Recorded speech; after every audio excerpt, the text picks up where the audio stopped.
평소에 영화를 좋아하시고 특히 투자에 관심이 많으신 분들은 아마 이 세 가지 영화를 모두 보셨을 것 같은데요. 이 세 개의 영화에는 한 가지 공통점이 있습니다. 바로 같은 사건을 다루고 있다는 것인데요. 그것은 바로 2008년 미국에서 발생한 글로벌 금융위기입니다. 도대체 어떤 사건이기에 이렇게 많은 영화에서 다루고 있는 걸까요? 사건 번호 X, 오늘의 사건 번호 2008, 지금부터 시작하겠습니다.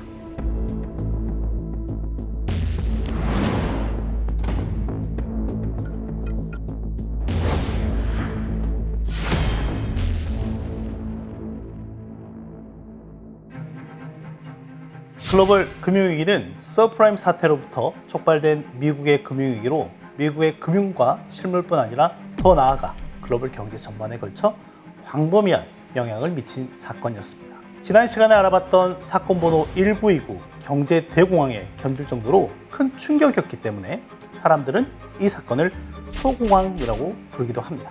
2000년대 미국의 주택시장은 사상 최대의 호황을 누렸습니다. 미국의 대표적인 주택가격 지수인 S&P 케이스-실러 주택가격 지수를 봐도 알 수 있습니다. 1990년대 후반부터 오름세를 보이기 시작하더니 2000년 이후에는 급속히 상승하는 것을 보실 수 있습니다. 이렇게 주택시장이 호황을 누린 이유는 미국의 초저금리 통화정책으로 인한 유동성 팽창 때문입니다. 2000년대 초 미국은 IT 버블, 즉 닷컴 버블로 인해 경제 불황을 맞게 되자 민간 소비를 확대하여 불황을 타개할 목적으로 2000년 말 6.5%이던 정책금리를 2003년 6월 1%까지 인하했습니다. 또한 당시 미국은 2001년 9.11 테러, 2002년 엔론, 월드컴 등 기업 회계 분식 파문 확대로 기업의 신뢰도가 저하되는 등 미국 경제를 위협하는 사건들이 잇따라 발생하며 계속해서 침체기를 겪었습니다. 경제에 대한 불확실성이 높아지면서 경기 회복에 대한 확신이 낮아지자 투자자들의 투자 심리가 위축되어 기업의 설비 투자가 크게 줄었고 산업 생산 침체가 계속되자 고용시장도 침체를 겪게 되는데요.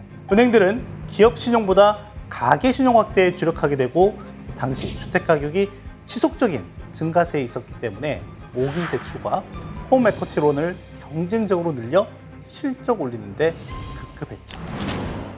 사건 번호 2008 글로벌 금융위기는 이렇게 시작했습니다. 계속해서 초저금리 정책을 단행하였던 미 연준은 2004년 경제가 회복세로 전환되자 유동성 과잉 문제를 해소하고 인플레이션 우려를 불식시키기 위해 2004년부터 정책 금리를 단계적으로 인상했습니다. 금리 인상은 곧 모기지 대출 금리의 상승으로 이어졌고 대출 이용자들은 대부분 갚을 방법이 없었던 상황이었기에 연체하는 사람은 계속 늘었고 결국 주택 압류까지 이어지게 되었습니다. 금리가 크게 상승한 2006년 6월을 기점으로 주택가격 하락세로 반전되었습니다. 그러나 신규 주택 판매와 기존 주택 판매는 2005년 중순부터 판매 건수가 감소했고 2005년 8월 미국 주시장에서 건설업 지수는 큰 폭으로 하락했습니다. 하지만 그것은 위기의 시작일 뿐이었습니다. 모기지 연체율 증가는 곧 금융기관의 부실로 이어졌습니다. 회사를 매각하거나 영업 중단 또는 파산 신청을 하는 모기지 업체가 크게 늘게 되었죠. 2007년 3월에는 미국 2위 서브프라임 모기지 대출 회사인 뉴 센츄리 파이낸셜 또한 파산을 선언했습니다. 2007년 7월에 미국 5대 투자은행 중 하나인 베어 스턴스는 헤지펀드 2개에 대해 파산 보호를 신청하였으나 신용 악화로 이듬해 3월 파산 신청을 통해 JP모건이 인수하게 됩니다. 미국 최대 모기지 업체인 컨트리와이드 파이낸셜도 파산 위기에 직면하면서 뱅크 오브 아메리카에 인수되었습니다. 정부가 후원하는 페니메이와 프레디맥의 유동성 위기가 불거지며 2008년 9월 7일 결국 각각 1,000억 달러씩의 공적 자금을 투입해 국유화가 되었습니다.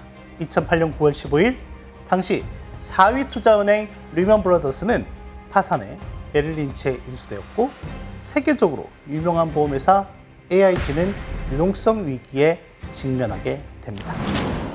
글로벌 금융위기의 원인은 미국 주택시장 붕괴에서 왔습니다. 그리고 그 붕괴의 원인을 크게 세 가지로 볼 수 있는데요. 첫 번째, 가장 큰 이유는 서브프라임 모기지 사태입니다. 주택담보대출이 확대되면서 부실 대출도 함께 되었습니다. 부실 대출이 발생하게 된 가장 큰 이유는 바로 서브프라임 대출 때문입니다.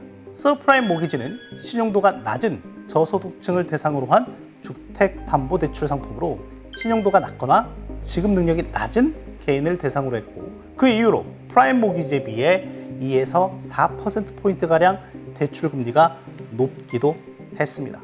또한 서브프라임 모기지의 대부분은 변동금리 모기지로 발행되는데 그 비중은 2006년 기준 약 90%를 상회했고, 만기는 대부분 30년으로 첫 2, 3년은 고정이자율이 적용되기 때문에 초기 부담이 낮아 2004년 이용이 급격하게 증가했습니다. 하지만 2006년부터 서브프라임 모기지 연체율이 급증하게 된 것이 원인이었습니다. 두 번째 원인은 모기지 채권의 증권화입니다. 영화 빅쇼트에 이런 대목이 나옵니다. 월가는 혼란스러운 용어를 즐겨 쓰지요. 이로써 그들은 당신으로 하여금 그들만이 하는 일을 할 수 있다고 생각하게 만들지요. 넘쳐나는 유동성의 활로를 찾아주기 위해 새로운 수요를 만들었다는 것입니다. MBS는 보통 자산유동화 증권 또는 자산담보부 증권으로 번역되는 ABS의 일종으로, ABS란 말 그대로 자산을 근거로 발행된 증권을 가리킵니다. MBS의 작동 원리는 비교적 간단합니다. 은행의 채권 자산을 근거로 증권을 만든 뒤 이를 팔아 현금을 만들고, 이 현금으로 다시 주택 구입 희망자에게 대출을 해주는 것으로 그 결과는 모두에게 행복을 줍니다. 은행은 돈을 벌고, 국민은 집을 사고, 건설업자는 집을 짓고, 국가는 박수를 받기 때문이죠. MBS가 단일 모기지론에 기초했다면 이들을 모은 게 주택담보부 증권이고, 신용카드 대출, 학자금 대출 및 자동차 대출 자산 등을 이용해 새롭게 만든 상품을 부채담보부 증권이라고 부르는 거죠. 세 번째 원인은 정부의 규제 완화입니다. 1929년 대공황을 겪은 미국은 은행에 무분별한 투자 제한을 하기 위해 은행들로 하여금 상업은행이나 투자은행 업무 중 하나만 하게 하는 글래스-스티걸법을 만들었습니다. 하지만 이 법은 1999년 10월에 폐지되었고, 미국의 상업은행들이 보다 활발한 투자 업무를 하게 되며, 이를 통해 은행이 증권 투자, 채권 매매, 보험 가입은 물론 부동산 개발까지 할 수 있게 되면서 전 세계적인 금리 인하로 유동성이 크게 풀려나온 상황에서 규제가 풀린 만큼 은행들은 보다 적극적인 투자에 나설 수 있게 되었던 것입니다. 이 세 가지가 미국 주택시장의 붕괴의 원인이 되었고, 이러한 주택시장의 폭락으로 미국 주식시장 또한 2007년 10월 고점을 찍고 급속도로 하락했습니다. 소비와 투자가 급격히 감소하면서 실질 GDP 하락폭이 심화되었습니다. 미국의 실물 경제 위축은 여기서 멈추지 않고 빠르게 전 세계 경제로 확산되며 글로벌 위기로 심화되었습니다. 얼마 전 세계적 공유 오피스 기업인 위워크가 미국에서 파산 신청을 했습니다. 470억 달러의 가치로 평가받던 위워크의 현재 가치는 5천만 달러 미만입니다. 미국의 상업용 부동산 시장은 높은 이자율, 불확실한 경제 및 근무 환경 등의 변화 영향으로 악화일로 상황에 놓여 있습니다. 과거 2008년 금융위기의 주범 중 하나가 서브프라임 등 주거용 모기지였다면, 현재 2023년 위기의 불씨가 될 수 있는 요소 중 하나는 상업용 부동산인 거죠.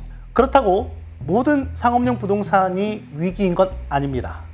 현재 문제가 심각하게 거론되고 있는 상업용 부동산은 바로 오피스인데요. 미국 주요 대도시 오피스의 평균 공실률은 19.2%로 역대 최고 수준입니다.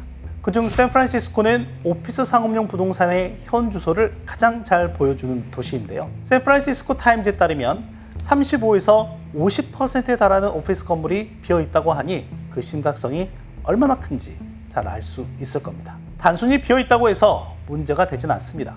진짜 문제는 바로 유동성, 즉 신용과 연관되어 있기 때문이죠. 상업용 부동산은 주거용 모기지와 달리 변동금리 비중이 높습니다. 그렇기 때문에 일정 기간이 지나면 재융자, 즉 리파이낸싱을 해야 하는 거죠. 문제는 여기서 발생합니다. 공실률이 높으면 임대 수익이 감소해 해당 부동산의 투자 가치를 떨어뜨리게 되죠.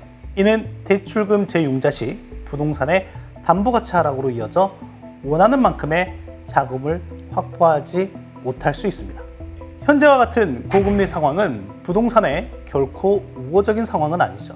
부동산 조사 분석 기관인 트랩에 따르면 2025년 말 이전에 만기가 도래하는 부채 규모는 약 1조 5천억 달러에 이를 것이라고 합니다. 여기서 한 가지 문제가 더 발생합니다. 보통 MBS나 은행의 대출을 통해 자금 조달을 하게 되는데요. 최근 은행들의 대출 기준이 더 타이트해지고 있다는 사실이죠.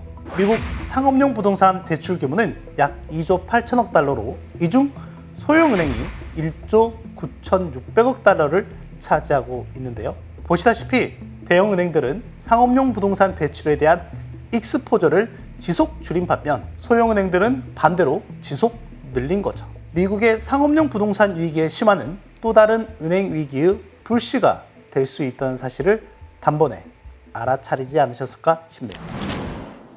오늘의 사건 번호 2008 글로벌 금융위기는 역대사에 기록된 비극적인 사건 중 하나입니다. 지금의 상황도 그때와 비교하여 This time is different와 This time is not different 양쪽으로 나뉘어 논쟁이 계속해서 진행 중인데요.